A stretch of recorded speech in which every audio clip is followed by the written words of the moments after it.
하나님 말씀 봅니다. 하나님 말씀은 에베소서 2장 8절 9절입니다. 두 절밖에 되지 않으니까 우리가 한 목소리로 함께 봉독합니다. 너희가 그 은혜를 인하여 믿음으로 말미암아 구원을 얻었나니 이것이 너희에게서 난 것이 아니요 하나님의 선물이라. 행위에서 난 것이 아니니 이는 누구든지 자랑치 못하게 함이니라. 아멘. 우리 잠깐 기도하겠습니다. 거룩하시고 또 전능하신 또 전지하신 여호와 아버지 하나님 앞에 감사와 찬송과 영광을 돌립니다. 참 하나님께서는 오랜 세월 동안 선지자와 또 하나님의 말씀을 통하여 저희들에게 말씀하시고 또 말씀하셨사오나 인생들은 하나님의 뜻을 알지 못하고 늘 자기의 생각과 또 자기가 원하는 대로 하나님을 믿고 또 자기의 생각대로 하나님의 뜻을 분별하고 실천하고 또 행합니다. 아버지 하나님, 저희들을 긍휼히 여겨 주시옵소서. 하늘로부터 내리는 신령한 지혜와 하늘로부터 내리는 하나님의 성령님을 물붓듯이 부어주셔서 우리가 하나님의 뜻을 온전히 분별할 수 있게 하시고 그 분별하신 하나님의 말씀이 우리의 속에서 생명이 되게 하시고 또 우리에게 생명이 되신 그 하나님의 생명의 말씀이 저희들을 통하여 다른 사람들에게도 증거되어지고 또 다른 사람에게 생명을 전하는 놀라운 역사가 일어나게 하여 주시옵소서. 오늘 이 저녁에 묵상하는 하나님의 말씀이 우리 로고스 교회에 모인 성도들이나 또 인터넷을 통해서 하나님의 말씀을 사모하며 말씀 듣기를 사모하는 모든 사람들의 마음 속에 동일하게 역사하여 주셔서 하나님께서는 영광과 거룩히 여김을 받으시고 듣는 이들에게는 은혜가 넘치게 하여 주시옵소서. 예수님의 이름으로 기도하옵나이다. 아멘. 제가 얼마 전에 유튜브를 보다 보니까 미국에서도 유명한 목사님이고 웬만큼 교회를 다니는 사람이면 다 알만한 그 미국의 나이 많으신 한 목사님이 그 요한복음 3장 11절에서 21절에 있는 말씀을 가지고 하나님의 주권과 사람의 책임이다라는 그런 주제를 가지고 말씀을 하셨습니다. 근데 그분의 말씀의 주요지가 뭐냐면 우리 인생들은 우리의 죄의 문제나 구원에 대해서 할 수 있는 것이 눈꼽만큼도 없고 사람을 구원하는 구원은 오직 하나님의 전적인 하나님의 은혜요. 하나님만이 우리 사람의 구원을 책임질 수 있다라고 얘기합니다. 그래서 하나님의 전적인 그러니까 이 사람을 구원하는 것은 하나님의 전적인 주권이고 근데 이 하나님께서 하시는 그 구원의 문제를 인간은 아무것도 할 수가 없다라는 거예요. 그럼에도 불구하고 사람에게 믿지 않는 것에 대한 책임이 있다라는 거예요. 하나님께서는 전적으로 하나님의 주권을 가지고 죄인들을 구원하시는데 죄인들은 자기의 구원에 대해서 할 수 있는 게 눈꼽만큼도 없어요. 그럼에도 불구하고 믿음이 없는 것이 사람의 책임이라는 거예요. 왜 인간은 자기의 구원에 대해서 할 수 있는 게 아무것도 없는데 왜 그것이 믿음이 없는 것이 사람의 책임인가? 이 목사님은 이 하나님의 주권과 인간의 책임에 대해서 이거는 어떻게 같이 만날 수 있지 않는 그래서 언제까지나 평행선을 두고 달려가야 하는 그 평행이론이다 이렇게 말씀을 하셨습니다. 근데 이제 그 목사님 말씀하시는 평행이론인 글쎄 저는 그런 게 잘 모릅니다.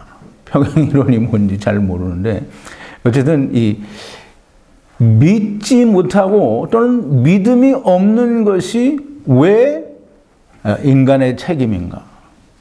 왜 믿음이 없어서 구원을 못 받는 게 사람의 책임인가? 우리가 할 수 있는 것은 아무것도 없는데도 불구하고. 이 사람들이 그렇게 질문하면 참 답변을 할 게 없죠. 목사님들도 질문을 할 수 없을 거예요, 아마. 물론 그 질문에 답을 하는 목사님들도 있을는지는 모르겠는데, 구원은 하나님의 절대적인 주권이고 인간이 할 수 있는 것은 아무것도 없는데 여전히 인간이 할 수 있는 것이 아무것도 없음에도 불구하고 믿음이 없는 것은 사람의 책임이라는 거예요. 근데 사람의 책임이라고 하니까 사람의 책임이겠죠. 왜 하나님 그렇게 말씀하시니까. 그런데 왜 그게 사람의 책임인지 아무도 몰라요. 왜 사람의 책임인지 몰라요. 근데 성경에서는 그게 왜 하나님이 이 믿음이 없고 구원을 받는데 내가 할 수 있는 게 아무것도 없음에도 불구하고 왜 그게 인간의 책임인가 하는 것을 성경에 말씀해 주신 것을 오늘 우리가 찾아서 생각해 보고자 하는 겁니다. 자, 이제 인간은 우리 구원에 대해서 할 수 있는 게 있어요? 없어요? 네, 전혀 없어요. 하나님의 전적인 주권입니다.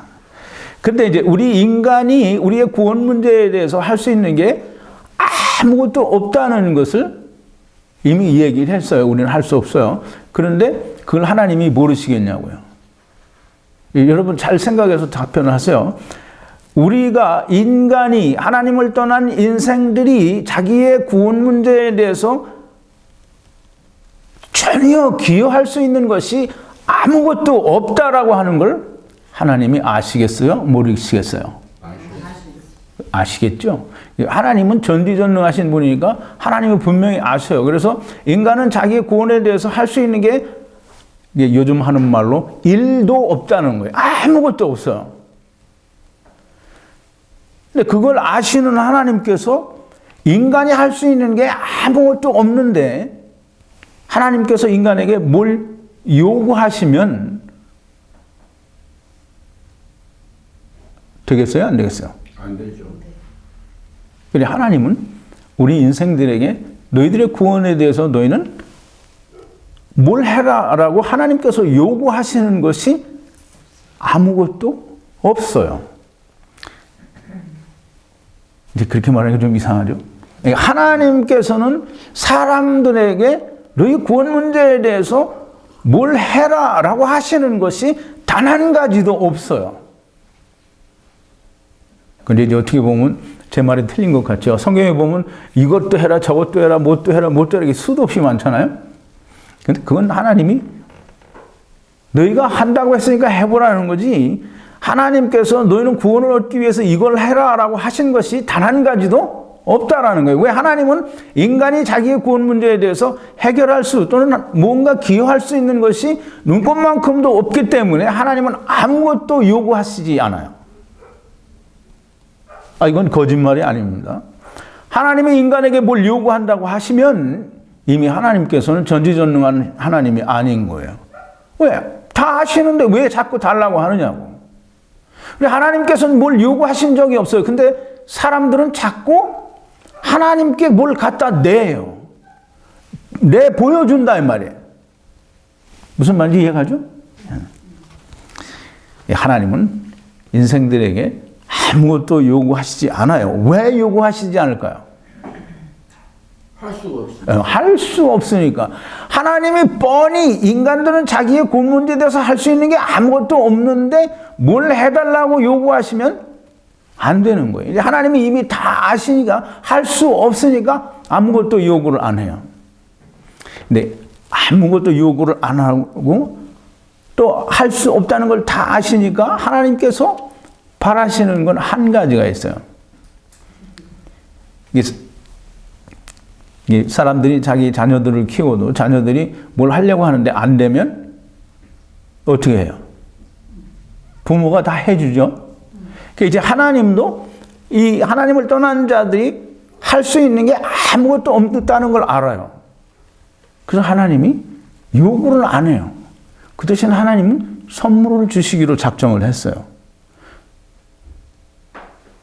그게 하나님께서 인간들에게 아무것도 요구하지 않고 어떠한 것도 바라지 않아요.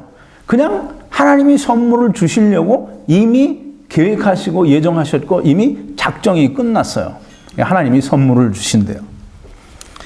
자, 이제 이 언제 선물을 주시는지에 대해서는 내일 모레 일요일에 이 예정론에 대한 그런 내용이기는 한데, 영생을 주시기로 작정한 자들은 다 믿더라라는 그 사도행전에 있는 말씀을 가지고 하나님께서는 믿음이라고 하는 선물을 언제 사람에게 주시는가 하는 그런 내용을 가지고 우리가 말씀을 나누겠습니다. 그럼 이제 하나님께서는 언제 우리에게 선물을 주시는지 오늘 이제 말씀 끝에 조금 나오기도 할 텐데요.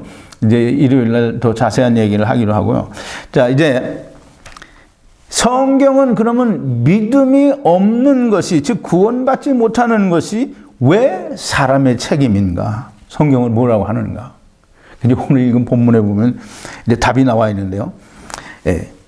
이것이, 즉 믿음이 너희에게서 나는 것이 아니요 하나님의 선물이라. 행위에서 난 것이 아니니 이는 누구든지 자랑치 못하게 하려 함이니라 그랬어요. 믿음은 뭐라 그랬어요? 선물이라 그랬어요. 이 선물은 누가 가지고 있어요 지금? 하나님이 가지고 계셔요. 하나님께서 주셔야만 그 믿음을 가질 수 있는 거예요. 하나님께서 안 주시면 내게 믿음이 없어요. 근데 이제 하나님께서 주시는 선물이니까 하나님이 우리에게 주셔야만 돼요. 근데 사람들은 하나님께서 믿음을 주셨는지 아니면 안 주셨는지 그것도 모르는데 믿음을 가져요. 그러니까 하나님이 믿음을 주시지 않았는데도 열심히 믿는다는 거예요. 그러면서 뭐라면 내가 믿는다고 하고 그게 하나님께서 주신 거다라는 그런 착각을 하게 되는데요. 하나님이 가지고 계신 선물을 하나님이 주시지 않았으면 인간이 하나님이 가지고 계신 믿음을 가져갈 수 있어요, 없어요? 절대로 가져갈 수 없어요. 하나님이 주시기 전에 내가 가져올 수 없다 이 말이에요. 하나님께서 주신 선물이 아니면 100% 내가 믿는 거지 하나님이 나에게 믿음을 주셔서 믿는 게 아닌 거예요. 근데 하나님이 내게 믿음을 주셨는지 안 주셨는지 사람들은 몰라요. 그러니까 온 세상의 교인들이 다 교회 나간다고 하고 내가 예수 믿는다고 하고 나는 믿는 사람이라고 하고 다 교회를 열심히 다니면서 자기들은 구원받은 줄로 착각하는 거예요.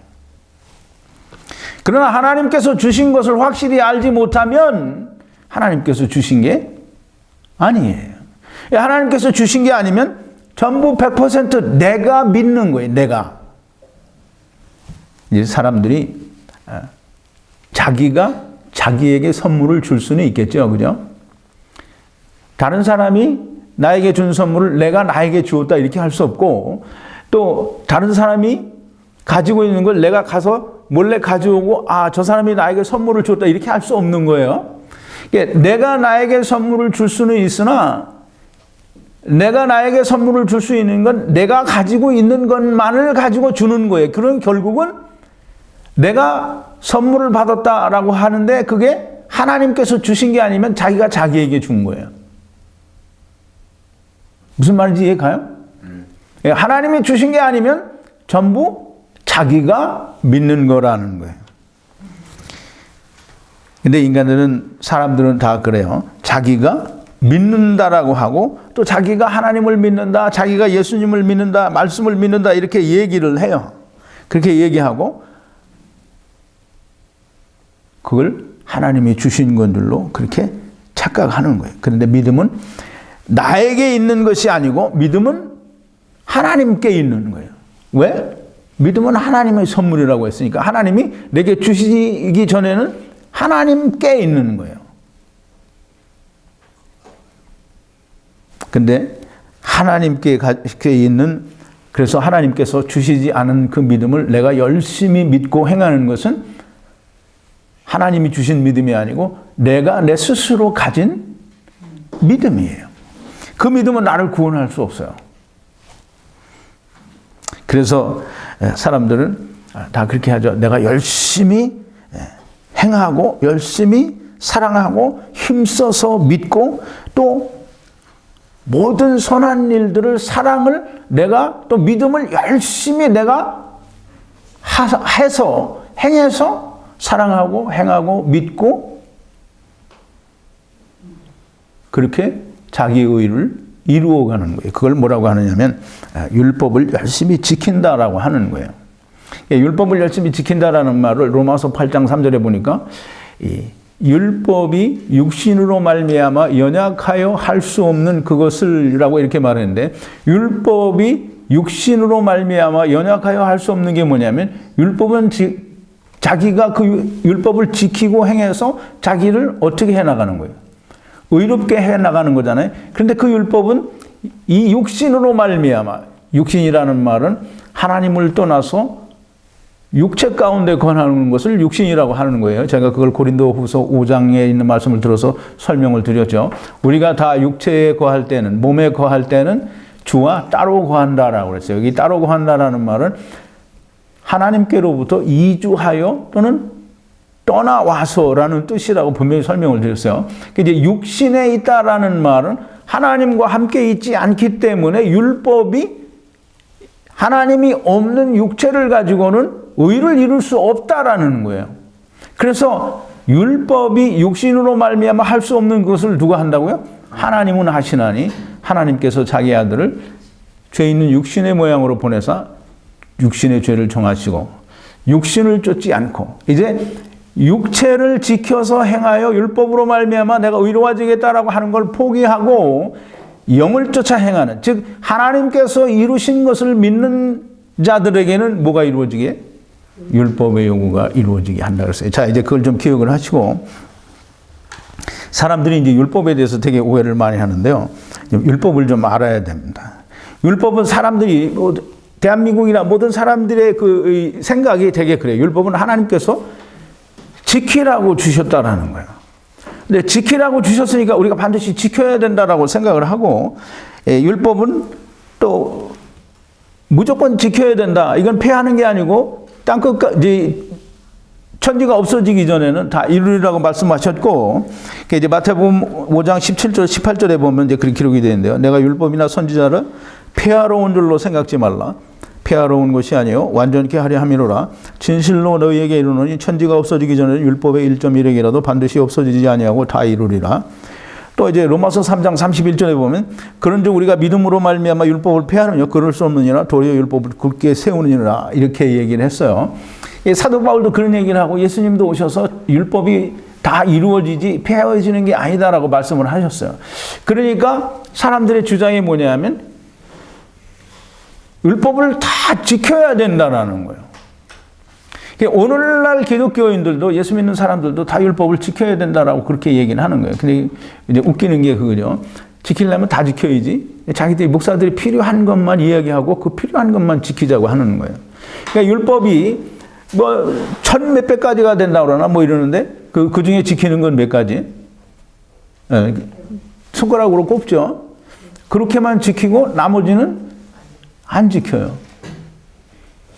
그러니까 그 말도 틀린 말에 해야 된다라는. 근데 하나님께서 율법을 왜 주셨는지 그거를 알지 못하면 사실상 죽는 날까지 하나님께서 주시려고 하는 걸 받을 수가 없어요. 하나님께서는 율법을 주신 이유가 있고 그 율법으로 말미암아 사람에게 하나님께서 주시려고 하는 게 있는데 그 율법을 하나님께서 마태복음 5장 17절 18절에 말씀하셨고 또 사도 바울도 고린도전서 로마서 3장 31절에서 믿음으로 율법을 더 굳게 세운다라고 했으니까 율법을 폐하진 게 아니니까 우리가 율법을 지켜야 된다라고 말을 하면 그렇게 말을 하고 행하는 사람이 죽는 날까지 하나님께서 주시려고 하는 걸 받을 수가 없습니다. 그러니까 받지 못하면 하나님께서 주시려고 하는 게 뭐예요? 영생이에요. 그걸 받을 수가 없고 나중에는 예수님으로부터 나는 너희를 도무지 알지 못한다라는 말씀을 들을 수밖에 없는 사람이 되는 거예요. 하나님께서 인간에게 이스라엘에게 율법을 왜 주셨는지 알아야 율법을 아는 거예요. 율법을 왜 주셨나? 율법을 왜 주셨는지 이제 우리 율법과 복음을 통해서 하나님의 율법을 이스라엘에게 왜 주셨는지 우리가 다 공부를 했어요. 하나님의 율법을 이스라엘에게 왜 주셨나? 율법을 주신 이유는 너희가 하나님을 떠나 세상에 오게 된 이유가 이것이다라고 하는 것을 보여주는 게 율법이에요. 그래서 율법은 하나님을 떠난 이유를 가르쳐 주는데, 하나님을 떠난 이유가 뭐냐면, 하나님을 떠나서 세상에 이 사람들이, 범죄한 천사들이 하나님을 떠나서 세상에 온 이유가 뭐예요? 하나님이 없어도 우리가 하나님처럼 될 수 있다라고 하는 사단의 미혹을 따라갔어요. 그래서 창세기 3장 5절에 보면, 그게 이제 프린트를 했는데요. 사단이 뱀을 시켜서 그렇게 너희가 그것을 먹는 날에는 너희 눈이 밝아 하나님과 같이 되어 선악을 알 줄을 하나님이 아심이니라 그랬어요. 이게 죽지 아니하리라, 너희가 하나님처럼 된다는 거예요. 근데 내가 여러 번 설명을 했죠. 하나님처럼 된다라고 하는 말은 하나님이 나와 함께 해주시면 내가 하나님처럼 되겠습니다, 이 말이 아니에요. 하나님은 예수 그리스도를 보내셔서 아버지와 아들과 우리가 하나가 되게 하기 위해서 예수 그리스도를 보내셨다고 했고, 요한복음 17장에서 예수님은 그렇게 기도를 하셨어요. 근데 본래부터 하나가 되는 게 하나님이 원래 그랬었고, 또 그렇게 되기를 원하는 게 하나님이 원하시는 거예요.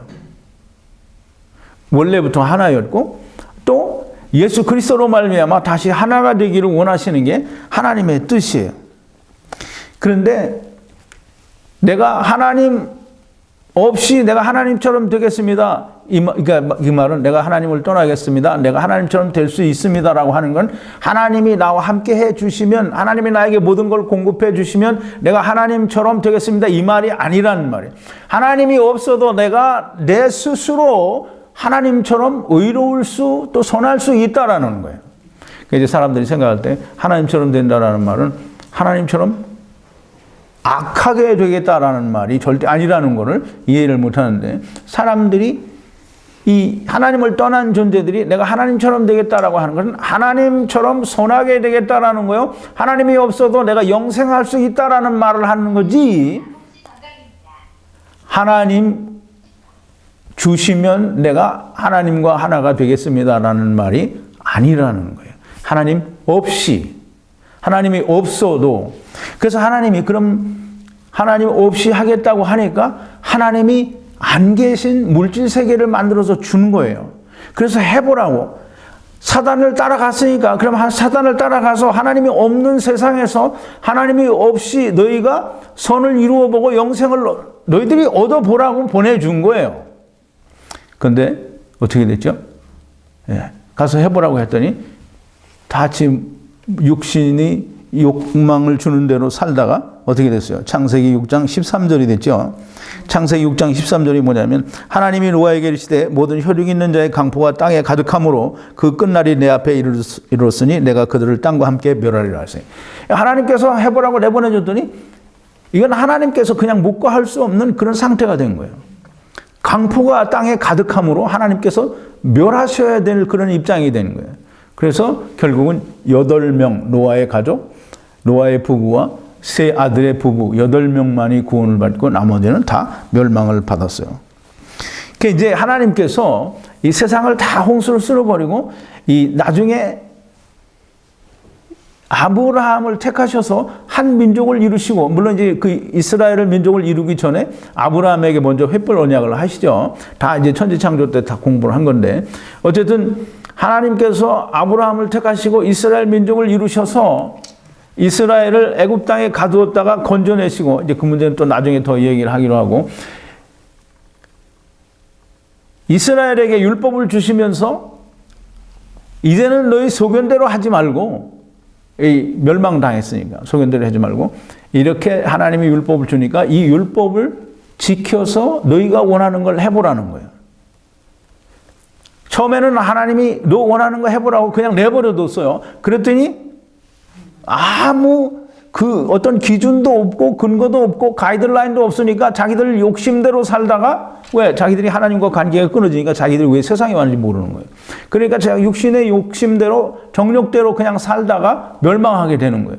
그러니까 그게 우리에게 뭘 보여주냐면 육신의 정욕대로 살면 그렇게 멸망한다라는 걸 보여주는 거예요. 그래서 하나님이 이제는 너희는 소견대로 하지 말고 이제 이 하나님께서 주신 하나님의 법을 쫓아서 너희가 지키고 행하여 너희가 원하던 너희들이 하고자 했던 걸 해보라는 거예요. 그 율법은 하나님께서 하나님 없이도 우리가 하나님처럼 될 수 있다고 한 범죄한 영들에게, 즉 다시 말해서 하나님을 떠난 자들, 천하만민의 대표인 이스라엘에게 율법을 주시고서 너희가 하나님을 떠난 이유는 하나님이 없이도 하나님처럼 될 수 있다고 했기 때문에 너희들이 세상에 왔는데 너희가 그걸 하지 않으니까 이것을 가지고 너희의 원하던 것을 이루어 보라는 거예요. 그게 너희가 하나님을 떠나 세상에 온 이유다라는 거예요. 하나님께서 율법을 주신 이유는 그거예요. 너희가 하나님을 떠나서 너희 스스로 하나님처럼 되보겠다고 한 것을 너희가 해보라는 거예요. 그래서 율법은 사람이 그것을 행하고 지켜서 자기들이 본래에 하나님을 떠나올 때 사단의 말을 믿고 따라갔던 그것을 해보라고 주신 거예요. 그러니까 처음에 하나님께서 세상을 지으셔서 인간을 보낸 것과 이스라엘에게 율법을 주셔서 해보라고 하는 것과는 같은 거예요. 해보라는 거예요. 그래 이제 보세요. 율법은 누가 행하는 거예요? 하나님이 하시는 거예요? 네. 사람이 하는 거예요. 하나님을 떠난 자가 하는 거예요. 그러면 이제 율법을 하나님이 이제 주시고 율법을 주시고 행하라고 했어요. 그럼 이제 율법을 잘 행하는 건 누구죠? 이스라엘이고 또 나요? 또는 그게 인간이라는 말이에요. 그러면 이제 내가 한다고 해서 하나님이 너 해보라고 했어요. 그러면 율법을 잘 못 지키면 그 못 지킨 것에 대한 책임은 누가 지는 거예요? 네. 내가 했으니까 내가 지는 거예요. 하나님이 지실 이유가 없어요. 율법을 행하지 못한 것에 대한 책임은, 실패한 것에 대한 책임은 사람이 지는 거예요. 율법을 행하는 것, 또 내가 하는 모든 것. 율법은 곧 내가 무엇을 행하는 게 율법이고, 하나님이 하시는 것은 율법이 아니에요. 하나님이 하시는 것은 복음이에요. 하나님이 율법을 지키고 하나님이 율법을 행하는 게 아니에요. 율법은 우리가 율법을 지켜서 행하고 내가 뭘 하는 것이 곧 율법을 행하는 거예요. 근데 이제 보세요. 하나님이 이스라엘에게 율법을 주시면서 이스라엘이 율법을 가지고 실패할 것을 기대하셨을까요? 아니면 실패하지 못할 거다라고 하는 걸 기대하셨을까요? 실패할 거다. 하나님은 전지전능하신 분이에요. 하나님은 모든 것을 계획하시고 하나님은 온전하신 분이에요. 그 이스라엘에게 하나님께서 율법을 주시면서 너희 그럼 나가서 해봐라고 율법을 주시면서 이스라엘에게 해보라고 하실 때 이스라엘이 성공하리라고 믿거나 또는 기대하신 것이 아니라 실패할 거다라는 것을 아시고 또 실패할 것이다라고 하는 것을 기대하신 거예요. 이제 여러분들 이게 혹시 자식들이 집을 나간다 그러면 이제 부모들이 대개는 이제 나가지 말라고 하죠. 근데 나간다고 할 때 뭐라 그래요? 그럼 한번 나가봐. 근데 나가라고 할 때 나가서 잘 살기를 바라는 마음도 있지만 이 가서 실패해가지고 돌아오기를 바라는 게 부모 마음이에요. 이 하나님도 분명히 실패할 것을 다 아시고 계시는데 이스라엘에게 해보라고 한 것은 하나님께서 기대하시는 기대가 뭐냐면 실패할 것을 아셨다는 말이에요. 그래서 실패할 거다라고 생각을 하시는데 왜 실패할 걸 번연히 아시면서 이스라엘에게 율법을 행하라고 하셨는가? 왜 그랬을까요? 조금 아까 얘기했는데 왜 해보라고 하셨을까요? 율법을 해보고 너 실패를 해서 뭔가를 깨닫게 되기를 바라시는 거예요. 그러니까 율법의 실패를 통해서 이 이스라엘이 또는 사람들이 뭘 깨닫기를 바랬어요. 그 깨닫기 바라기를 원하는 게 뭐냐면 로마서 3장 19절 20절인데요. 6번인데요. 우리가 알거니와 무릇 율법이 말하는 바는 율법 아래 있는 자들에게 말하는 것이니 이는 모든 입을 막고 온 세상으로 하나님의 심판 아래 있게 하려 함이니라. 그러므로 율법의 행위로는 그의 앞에 의롭다 하심을 얻을 육체가 없나니 율법으로는 죄를 깨달음이니라 그랬어요. 그러니까 율법을 주신 이유는 죄를 깨닫게 하고 그 죄를 깨닫게 함과 동시에 율법 아래 있는 모든 사람들이 하나님의 심판 아래 있다라고 하는 걸 알게 하기 위해서 율법을 주시고 행해보라고 하는 거예요. 지켜보라고 하는 거예요. 그래서 율법을 행해보라고 이스라엘에게 주신 이유는 분명히 실패를 할 텐데 그 실패가 조금 아까 얘기했죠. 율법을 행하다가 실패를 하면 누가 책임을 진다고요? 본인이 책임을 지는 거예요. 하나님은 그걸 기대하신 거예요.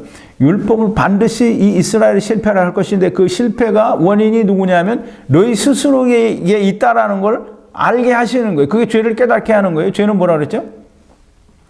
하나님을 떠나는 거예요. 그러니까 이스라엘이 하나님을 떠났기 때문에 율법을 다 성취할 수 없고 이룰 수 없다라고 하는 것을 스스로 알게 되고 또 그 결과로 말미암아 이 율법 아래 갇혀 있는 모든 사람들은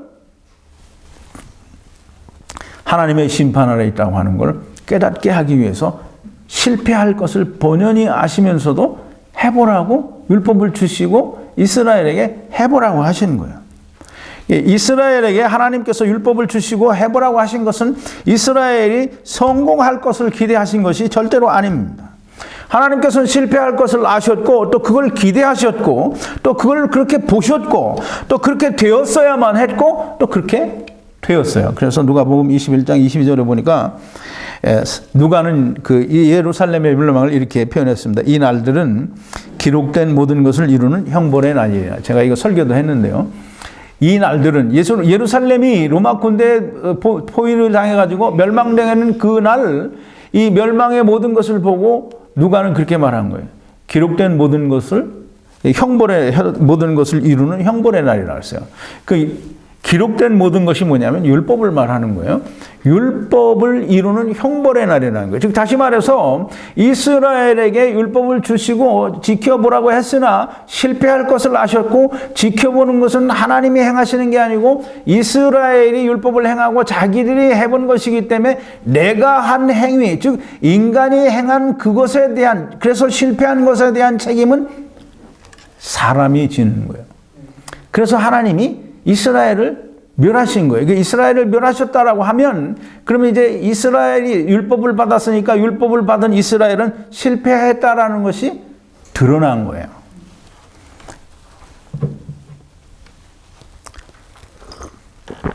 근데 이제 아주 중대한 문제가 뭐냐면 이 하나님은 이스라엘에게 율법을 주시고 이스라엘이 실패할 것을 다 아시고 또 그렇게 기대를 하셨고 또 그걸 하나님은 보셨고 또 이스라엘은 그렇게 되었어요.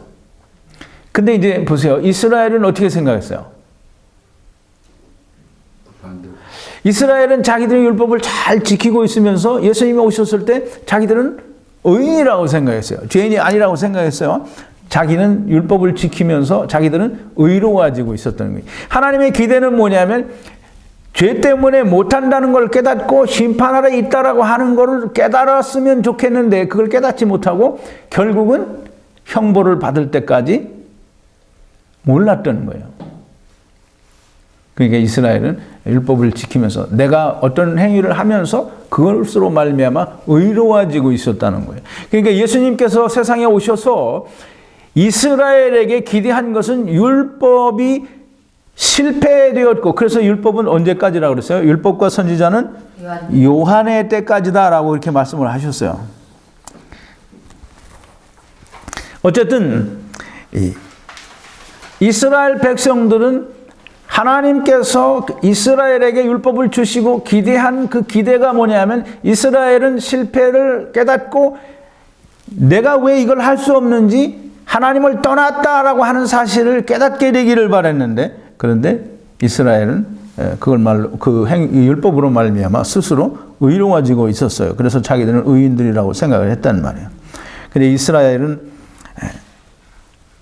의로워지고 있고 예수님은 죄인들이 나타나기를 기다리고 그걸 기대하고 오셨는데 이스라엘은 의로워지고 있었어요. 그래서 예수님이 유대인들에게 하시는 말씀이 그거예요. 내가 의인을 부르러 온 것이 아니라 죄인을 부르러 왔다라고 하신 그 말씀을 이미 저는 공부 다 했죠, 우리가. 근데 그 말을 잘 이해를 해야 되는 거예요. 근데 이제 이 이스라엘에 오셨을 때 대부분의 이스라엘 사람들은 자기들은 다 율법을 지켜서 자기의 행위로 말미암아 자기의 의를 이루어가고 있어서 죄인이라는 생각을 하지 않았는데, 즉 다시 말하면 하나님께서 기대하시고 예수님께서 기대하셨던 그 기대가 이스라엘에는 없었어요. 그런데 극히 적은 소수가 그 믿음을 가지고 있었어요. 그래서 내 죄사함을 받았느니라는 설교를 할 때 이스라엘을 향해서 하나님께서 예수님께서 기대하셨던 믿음이라고 하는 걸 우리가 공부를 했어요. 그렇죠? 이스라엘의 죄인들, 즉 세리, 장기 또는 고아 또는 병자들, 문둥병자들 뭐 이런 사람들만, 죄인들만 자기들이 죄인인 걸 아는 거예요. 그래서 그 사람들에게는 예수님이 뭐라 했어요? 내 믿음이 너를 구원하였느니라, 네 죄사함을 받았느니라 라고 하시면서 그 믿음을 보고 구원을 해 주셨어요. 근데 그 믿음을 봤다라고 성경이 분명히 말하는데 그런 사람들에게는 믿음이 있고 바리새인들과 서기관들에게는 그 믿음이 없었어요. 우리가 그걸 꼭 알아야 됩니다. 반드시 알아야 돼요. 그래서 마태복음 8장에 백부장이 자기 하인을 고쳐달라고 왔을 때 예수님이 이스라엘에서는 이만한 믿음을 보지 못했다 그랬어요. 즉 다시 말해서 예수님이 기대하고 바랬던 믿음이 이스라엘에게는 없고 로마 백부장에게서 그걸 발견하니까 이 참 기이하다라고 생각을 하신 거예요. 자, 이제 오늘날 예수 믿는 사람들이 이제 아까 얘기했던 이제 처음으로 다시 돌아가는 그런 건데, 오늘 예수 믿는 사람들이 이 이스라엘과 다 똑같아요. 하나님께서 믿음을 선물로 주시지 않았는데 자기들이 다 자기의 의지대로 믿고 사랑하고 선을 베풀고 행실을 행하고 자기를 나타내는 거예요. 그래서 내가 믿는 믿음으로 예수를 믿고 내가 믿는 믿음을 가지고 하나님을 믿고 내가 믿는 그 믿음이 참된 믿음이라고 생각하는 거예요. 그래서 내가 나의 사랑으로 열심히 사랑하고 또 주님의 말씀대로 사랑을 잘하고 있다라고 그렇게 생각을 하는 거예요. 내가 나의 모든 것으로 열심히 행하면서 내가 하나님께서 맡겨주신 일을 잘하고 있다라고 그렇게 믿는 거예요. 이렇게 하면서 스스로 의로워지고 내가 자꾸 나의 모든 걸 가지고 행하는 거예요. 그게 무슨 말인지 알아요? 내가 나를 행해서 뭘 하는 거예요. 아까 처음에 얘기했죠. 하나님께서 인간의 구원을 위해서 하나님이 인간에게 요구하는 게 뭐예요? 아까 얘기했는데 하나님이 인간의 구원을 위해서 하나님이 뭘 요구해요?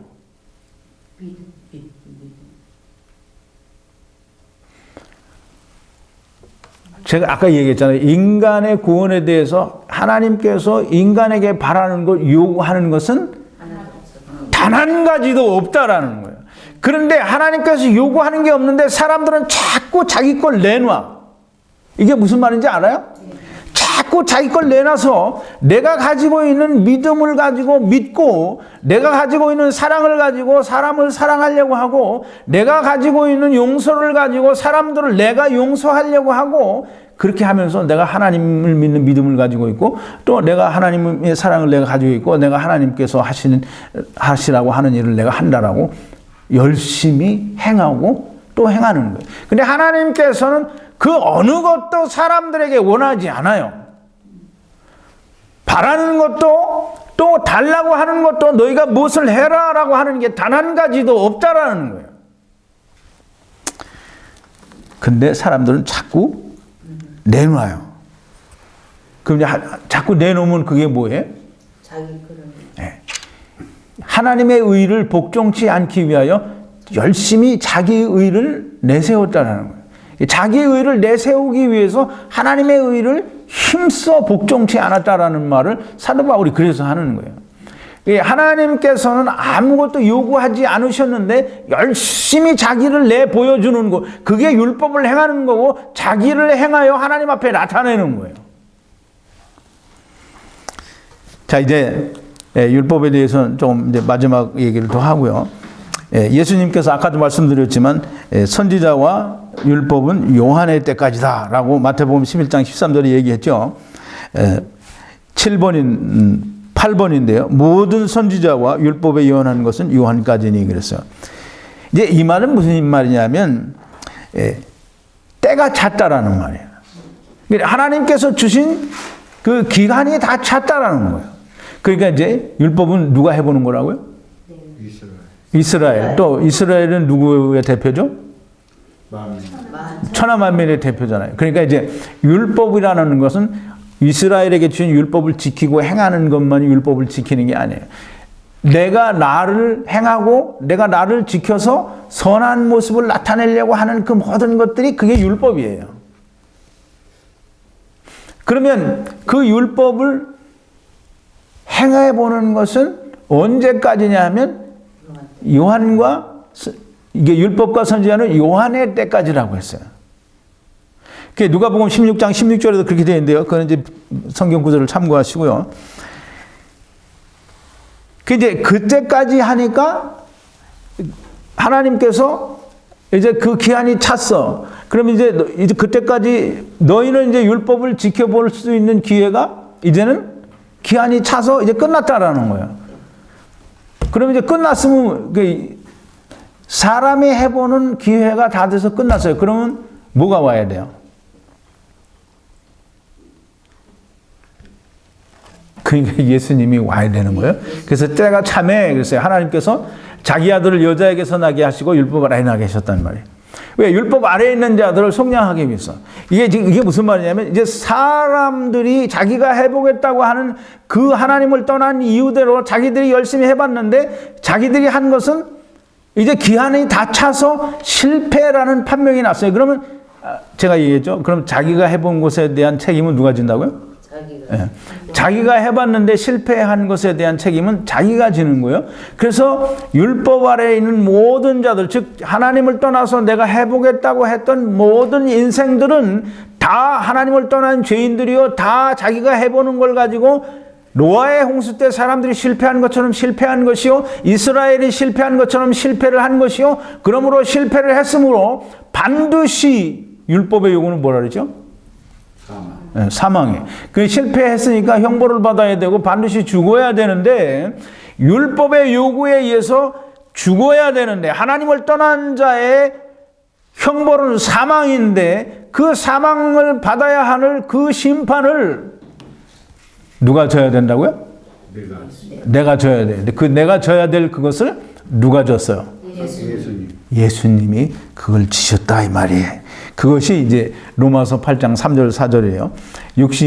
율법이 육신으로 말미암아 연약하여 할 수 없는 그것을 하나님은 하시나니 하나님께서 자기 아들을 죄 있는 육신의 모양으로 보내사 육신의 죄를 정하시고 육신을 쫓지 않고 영을 쫓아 행하는 자들에게 율법의 요구가 이루어지게 하려 함이니라 그랬어요. 그래서 예수 그리스도께서 오셔서 우리를 위하여 십자가에서 돌아가셔서 세상의 모든 죄, 즉 율법을 지키지 못하고 실패한 모든 자들이 받아야 될 형벌을 예수 그리스도께서 받으시고 십자가에서 돌아가셨어요. 그게 예수 그리스도의 복음이에요. 자, 이제 우리가 이제 때가 차서 우리는 실패했다는 게 드러났어요. 율법 아래에 있는 것은 이제 우리가 실패해서 이제 더 이상 우리 해볼 기회가 없다라는 거예요. 그러니까 이제 예수 그리스도께서 그렇기 때문에 저희들이 믿건 안 믿건 지금 때가 찼고 뭐 안 찼건 간에 하나님은 이미 판단을 하셨어요. 너희들은 이제 안 된다. 그래서 예수님이 오셔서 십자가에서 못 박혀 죽으셨어요. 그리고 3일 만에 부활을 하시는 거예요. 그럼 이제 보세요. 내가 심판받아야 될 사람인 하나님을 떠나서 내가 이렇게 실패했기 때문에 하나님을 떠나서 내가 해보겠습니다 하고 왔는데 안 됐단 말이에요. 실패했단 말이에요. 그래서 죽어야 돼요. 그러면 그걸 깨달으면 어떻게 해야겠어요? 내가 이제 잘못했습니다. 그러면 이제 내가 하나님을 떠나서 이렇게 내가 해보겠다고 했는데 실패를 했어요. 그 하나님한테 어떻게 해야 돼요?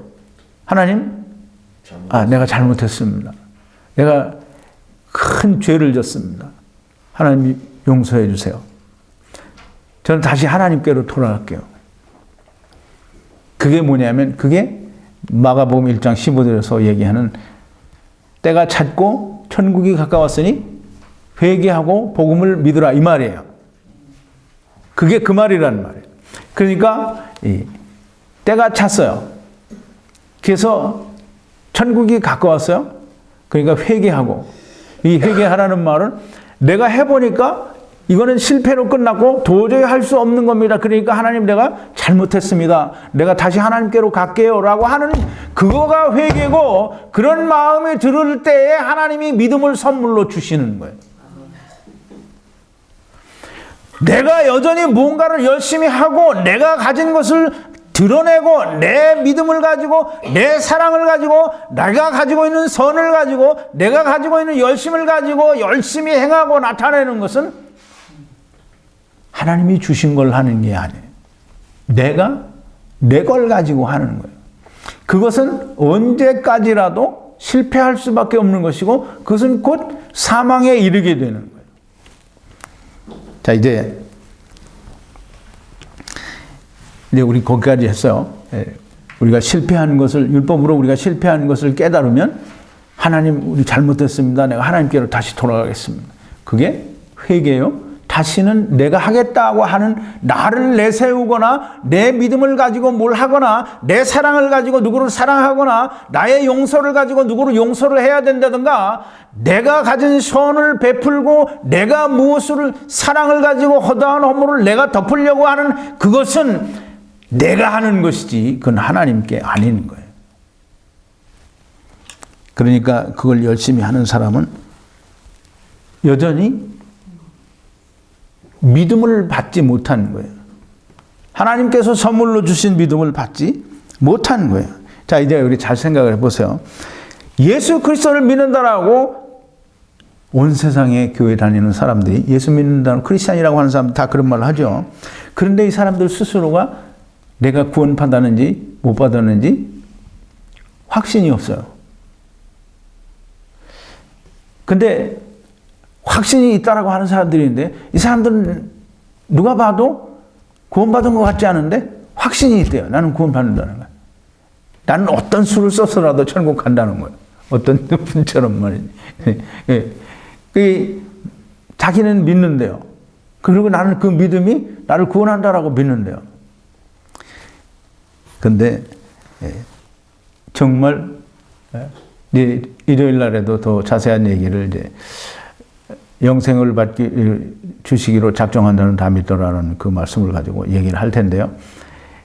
근데 교회 나간다고 다 예수 믿는 거 아니고 교회 나간다고 다 예수 믿는 거 아니고 예수 믿는다고 다 구원받는 거 아니고 예수 믿는다고 다 내가 그리스도 안에 있는 거 아니라는 걸 반드시 알아야 됩니다. 그러면 예수 그리스도를 믿는다고 교회 나가고 내가 믿는다고 하는데 사람들이 구원을 받는 줄을 이게 어떤 자기 믿음을 가지고 확신하는 사람도 있고 많은 사람들이 믿지를 못해요. 불분명하단 말이에요. 왜 그러냐면 자기가 믿기 때문에 그래요. 자기가 자기를 열심히 지키고 행하여 믿기 때문에 그러는 거예요. 하나님께서 주신 선물이 아니에요.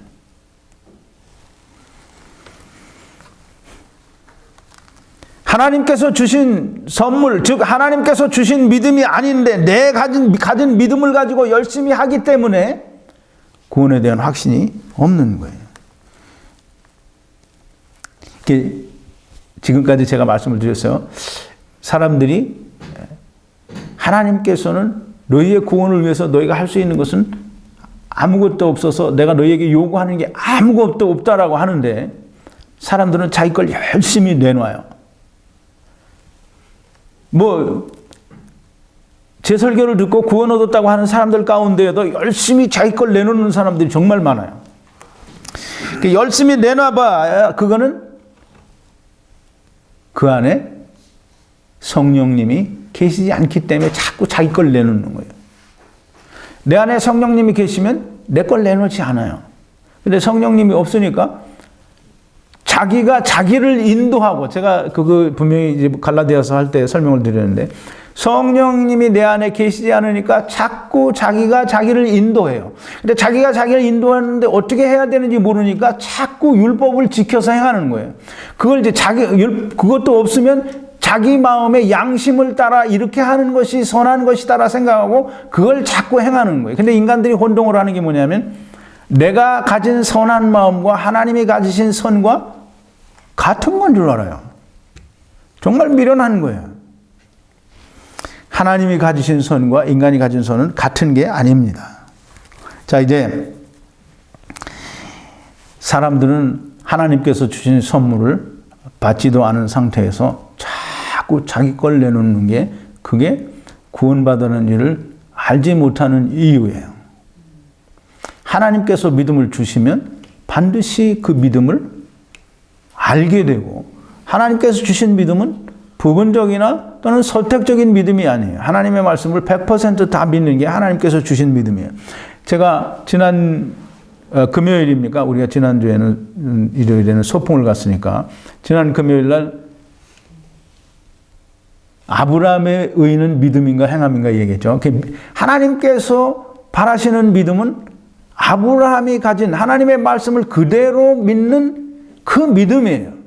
하나님께서는 그 아브라함이 가진 믿음을 모든 사람이 갖고 구원받게 되기를 바라서 아브라함의 믿음을 세상에 밝히 보여준 거라고 말씀을 드렸죠. 자, 이제 보세요. 예, 우리가 믿지 못하거나 또는 내 믿음이 분명치 않거나 또는 내 믿음이 확실치 않은 것은 하나님께서 주신 것이 아니기 때문이에요. 그 안에는 성령님이 없고 내 자신만 있으니까 그 내가 나를 자꾸 인도하고 내가 자꾸 나를 이끄는 거예요. 그래서 자꾸 나를 내놓는 거예요. 성령님이 내 안에 계시면 절대 나를 내놓지 않아요. 왜? 성령님이 인도하시니까. 이제 한 가지 더 말씀드릴 거는, 내가 하는 것은 책임이 누구에게 있어요? 네. 그럼 성령님이 내 안에 계셔서 성령님이 나를 인도하시고 나는 아무것도 하지 않으면 책임이 누가 있어요? 누구에게 있어요? 성령님에게 책임이 있는 거예요. 근데 우리가 그걸 몰라요. 자기가 행하고 자기가 심판을 받는 거예요. 자, 이제 좀 말씀을 마치려고 하는데요.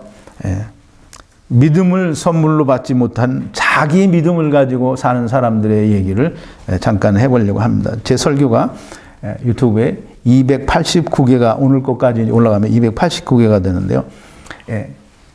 천지창조, 창조에서 심판까지 1, 2, 3부, 그리고 참 수없이 많은, 수없이는 아니겠죠. 많은 설교들을 올려서 다른 목사님들이 하는 것과는 다른, 분명히 하나님의 말씀을 전하는 그 생명이 있는 하나님의 말씀을 전했어요. 그런데도 여전히 자기 걸 드러내고 자기의 믿음을 가지고 자기의 사랑을 가지고 자기의 선한 마음을 가지고 자기의 용서와 자기의 긍휼과 자기의 인애를 가지고 사람들을 바라보고 용서하고 사랑하려고 하고 하나님을 믿는다고 하는 거예요. 대부분의 교회 다니는 사람들이 자기는 구원받았다고 생각합니다. 근데 그거는 자기 생각이고 단지 착각일 뿐입니다. 하나님께서 주신 것이 아닌 것이 확실하다고 하면 그냥 자기 착각이고, 그거는 그냥 자기 스스로 그렇게 믿는 것일 뿐이 될 수가 없는 거예요. 믿음은 반드시 하나님께서 주셔야 합니다. 사람들이 되게 그런 말을 많이 하죠. 그리스도 안에서 내가 죽고 내 안에 그리스도가 나의 주인으로 계신다면 항상 예수님의 말과 행동이 있어야 구원받은 자의 모습이다, 이런 말을 합니다. 그게 무슨 말인지 알아요? 내가 구원받았고 예수 그리스도가 내 안에 계신다면 즉 다시 말해서 그리스도의 향기가 나야 된다라고 하는 건데 나의 말과 나의 행동은 예수 그리스도의 말과 행동이 나타나야 된다는 거예요. 근데 이제 그 예수 그리스도의 말과 행동이 나타나야 된다는 그 예수 그리스도의 말과 행동이 성경이 말씀하시는 예수 그리스도의 말과 행동이냐 아니면 어떤 목사나 어떤 장로나 자기가 바라볼 때에 사람이 행동하는 그 행위나 말이 사람의 기준으로 볼 때 이것이 착하고 선하고 또 남들 듣기에 아름답고 좋은 말을 하기 때문에 이것이 그런 기준으로 볼 때 예수 그리스도의 말과 행실이 나온 거라고 그렇게 생각을 하는가? 이게 지금 말이 좀 복잡하죠? 즉 다시 말해서 성경에서 예수님이 하신 말씀, 예수님이 하신 행위를 예수 그리스도 안에 있는 사람이 그걸 해야 된다는 거죠. 근데 사람들은 되게 생각할 때 자기가 생각하는 예수님의 말과 행동이 있어요. 즉 다시 말해서 어떤 사람이 막 욕을 하고 막 쌍소리를 하고 싸움을 해요. 그런데 그 사람이 알고 보니까 장로님이야. 그러면 이제 사람들이 생각할 때 이 장로님은 예수 그리스도의 어떤 말과 행동을 하지 않았다라고 생각을 하는 거예요. 근데 이제 우리가 일반적으로 그렇게 하면 예수 믿는 사람으로서 참 본이 되지 않는다라고 말을 할 수 있어요. 근데 그 사람이 예수 그리스도의 말과 행동을 하지 않았다. 그것은 그걸 바라본 사람의 기준이지 성경이 말하는 거 아니에요. 예수 그리스도께서는 뭘 말했어요? 복음을 말했어요. 하나님 나라의 일을 말했다고. 자기들이 생각하는 선한 말을 하고 예쁜 말을 하고 아름다운 그리고 듣기 좋은 말을 하는 것이 예수 그리스도의 말과 행동인 줄로 착각을 하는데 절대 그렇지 않은 거예요. 예수 그리스도의 말과 행동은 하나님 나라의 일을 말하는 거고 하나님 나라의 일, 즉 다 예수 그리스도께서 오셔서 예수 그리스도로 말미암아 모든 사람의 죄가 사해지는 이 복음을 말하는 것이 예수님이 말씀하시는 것이지 예수님의 행동은 예수님이 하신 행동을 뭘로 따라할 거예요? 내가 그거 따라할 수 있어요? 없어요. 그러니까 사람들이 하기 좋은 말로 그렇게 말을 하는 거예요. 자기가 볼 때 저 사람은 예수 그리스도를 믿는 사람으로서 어떤 품위가 떨어지는 행위를 했다 그러면 비난하고 그럼 예수 그리스도를 믿는 사람이 아니다라고 판단하는 거예요. 물론 예수 그리스도를 믿는 그리스도가 안에 있는 사람이면 우리가 생각하는 대로 그 언행을 좀 조심을 해야 되겠죠. 근데 그것 때문에 예수 그리스도를 믿는 하나님의 자녀가 아니다라고 판단할 수는 없는 거예요. 내가 가진 하나님 믿는 사람들의 행위는 이런 걸로 나타나야 된다라고 하는 내 기준을 가지고 그걸 예수님의 말과 행동이라고 말을 하면 절대 안 되는 거예요. 그러니까 이제 사람들이 구원을 받았느냐 받지 못했느냐 그것을 무엇으로 판단하는 거예요? 그 사람의 말과 그 사람의 드러난 행동으로 판단하는 거잖아요.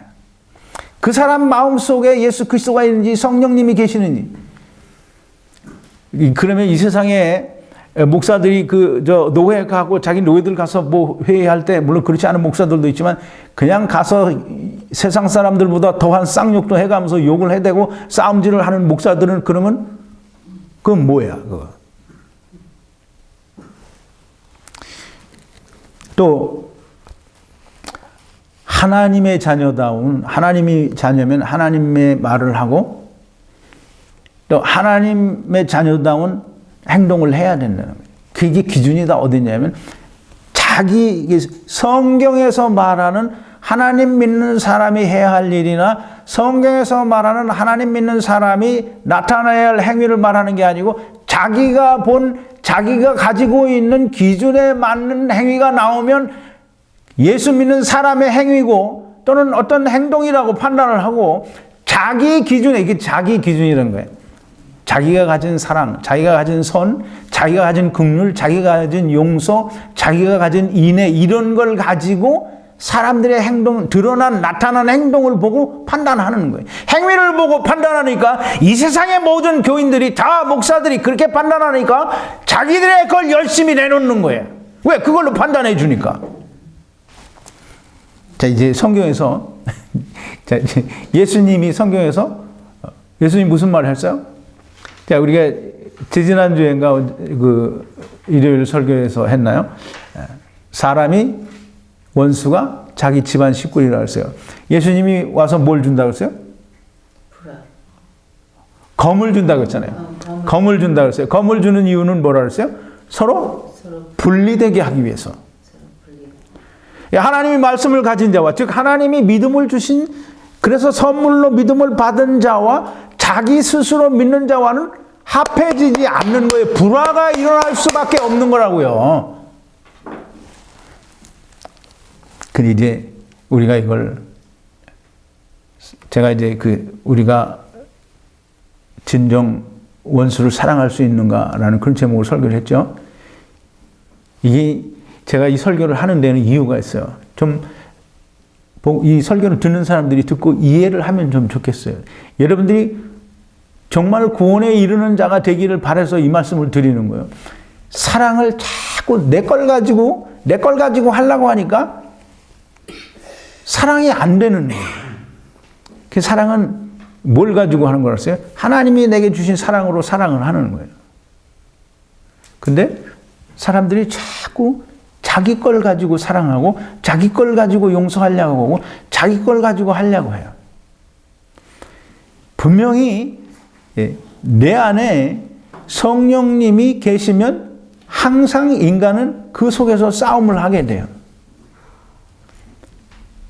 성령님은 육체의 욕심을 따라가지 말라고 하고 육체는 자꾸 자기 하고 싶은 대로 가려고 해요. 그걸 서로 하지 못하게 하기 위해서 성령님을 주셔서 성령님은 육신의 소욕대로 살지 말라고 하는 거예요. 그러나 여전히 육신의 소욕대로 살 때가 있는 거예요. 그게 그 로마서 7장에 나오는 사도 바울의 큰 고민이에요. 자, 이제 예수 그리스도께서 세상에 오셔서 또 하나님이 우리에게 원하시는, 하나님께서 우리에게 말씀하신 게 뭐냐면, 사람들이 보기에 이런 것이 하나님의 말씀이고 이런 것이 하나님을 믿는 사람의 행동이고 사람들이 보는 기준으로 말하는 게 아니라, 예수님은 세상에 오셔서 우리에게 복음을 주신 이유가 뭐냐면, 믿음 안에 있지 않는 사람과 믿음 안에 있는 사람과 불화, 즉 나뉘게 하기 위해서 세상에 오셨다고 그랬어요. 근데 믿음을 가진 사람이 믿음을 갖지 않은 사람을 알지 못한다고 하면 그럼 당신도 믿음이 없는 거나 똑같은 거예요. 하나님이 주신 믿음을 갖지 못하는 거예요. 분명히 예수님은 불화하게 하기 위해서 하나님의 말씀을 주셨어요. 그 말씀을 가진 자는 말씀을 갖지 않은 자와 하나가 될 수가 없어서 분리를 할 수밖에 없는 거예요. 그러니까 거기서 뭐가 일어나냐면 다툼과 분쟁이 일어나는 거예요. 그래서 예수님이 불화를 준다고 하는 것이지 공연히 불화를 준다고 하는 게 아니에요. 이 싸움은 반드시 있는 거예요. 즉 다시 말해서 예수님이 말씀을 주시는, 즉 복음을 주시고 또 십자가의 복음, 진리, 하나님의 말씀을 주시는 이유는 비진리와 화합되지 않게 하기 위해서, 분리되게 하기 위해서, 싸움을 하게 하기 위해서 주신 거예요. 이 싸움은 거룩한 싸움이에요. 이 세상의 모든 예수 믿는 사람들이 하나님께서 주신 선물을 갖지 않은 자기들이 믿는 믿음을 가지고 있는 세상에 있는 모든 기독교인들끼리는 자기들의 이권 문제가 아니면 하나님 말씀 가지고 싸우지 않아요. 다 인정해줘요. 지금 자매님이 저때 말했죠. 교회 가가지고 앉아서 목사 얘기하면 듣는 건 듣고 안 듣는 건 버리고 그런다. 그러니까 그렇게 하니까 다 수용을 하는 거예요. 그래서 정통 기독교라고 하는 교회 내에서는 이 말씀 가지고 싸움 안 해요. 자기들이 볼 때 이건 이단이다 그러면 이제 그때 싸우는 거죠. 그 사람들과. 자기들끼리는 절대 싸우지 않아요. 그러나 하나님의 말씀이 온전하게 들어간 사람은 그 사람들과 어울릴 수가 없어요. 싸움이 돼요. 그건 거룩한 싸움이에요. 그런 걸 이제 한문으로 하면 성전이라는 게 되겠죠. 근데 사람들은 그걸 모르는 거예요. 그냥 세상 교회 안에서는 그런 말씀 때문에 싸우는 거, 물론 극히 적은 부분에서 싸우는 부분이 있겠지만 하나님의 말씀을 온전히 깨달은 사람은, 그 복음에 있는 사람들은 같은 믿음을 가지고 있으면 싸우지 않아요. 이제 하나님도 성경에서 우리에게 뭐라고 말씀하시는 거냐면 비진리와 화합하지 말라는 거예요. 이스라엘에게 이방이 들어오면 어떻게 했어요? 귀화를 하든지 안 그러면 다 축출했어야 됐어요. 그래서 가나안 땅에 점령을 할 때도 거기에 있는 사람들을 쳐들어가면 씨도 남기지 아니고 다 없애라고 했어요. 이 하나님이 성경을 통해서 우리에게 말씀하시는 것은 진리를 가진 자는 진리를 갖지 아니한 자를 떠나라는 거예요. 분리하라는 거예요. 화합하지 말라는 거예요. 그래서 예수님이 마태복음 16장 6절에 보면 그 제자들에게 예수님이 그렇게 말씀하세요. 너희가 바리새인과 사두개인들의 누룩을 조심하라 그랬어요. 그 이제 바리새인들과 서기관들의 누룩이 뭐예요? 그 이제 제자들이 그 누룩이라고 하니까 떡을 안 가져와서 그런가 보다라고 생각을 했는데, 그래서 자기들이 웅성웅성 얘기를 하니까 예수님이 내가 얘기한 것이 떡을 얘기하는 게 아닌 줄 왜 알지 못하느냐. 바리새인들과 서기관들의 교훈을 말하는 거예요. 바리새인들과 서기관들은 뭘 열심히 해요? 자기들이 율법을 열심히 지켜서 자기를 지켜 행하잖아요. 곧 내가 나를 열심히 드러내는 게 그게 바리새인과 서기관들의 누룩이에요. 그걸 조심하고 멀리 하라는 거예요. 이게 사도 바울도 고린도서에서 뭐라 했냐면 그 적은 누룩이 온덩이에 퍼지느니라 그랬어요. 그래서 이 새 덩이가 되기 위하여 너희는 이 누룩을 멀리 하라, 버리라 그랬어요. 여러분, 믿음이 없는 것이 왜 사람의 책임인가? 하나님이 주실 때까지 기다리지 않고 또는 하나님이 주시기를 원하는 것을 깨닫지 못하고 자꾸 내가 나를 지키고 행하여 나를 내가 믿고 내가 사랑하고 내가 선을 행하고 내가 긍휼을 베풀고 내가 인애를 하니까 그러니까 자기에게 책임이 있는 거예요. 왜? 자기가 했으니까. 그러니까 믿음을 하나님께로부터 선물을 받지 못한 것은 내가 자꾸 나를 드러내니까 선물을 못 받는 거예요. 아, 나는 이제 하나님을 내가 떠나니 정말 잘못했습니다. 나를 용서해 주세요. 내가 하나님께로 돌아가겠습니다. 그러면 하나님이 믿음을 선물로 주시는 거예요. 이제 일요일 날은 더 자세한 예를 들어서 설명을 드릴 텐데 오늘은 여기까지 하겠습니다. 믿음을 내가 하나님을 믿지 못해서 구원을 얻지 못하는, 즉 믿음이 없는 것이 왜 내 책임인가? 그것은 자기가 자꾸 하기 때문이에요. 하나님께로부터 선물을 받지 못하고 자꾸 내가 하니까 그게 내 책임인 거예요. 성령님이 내 안에 계시면 누구의 책임이라고요?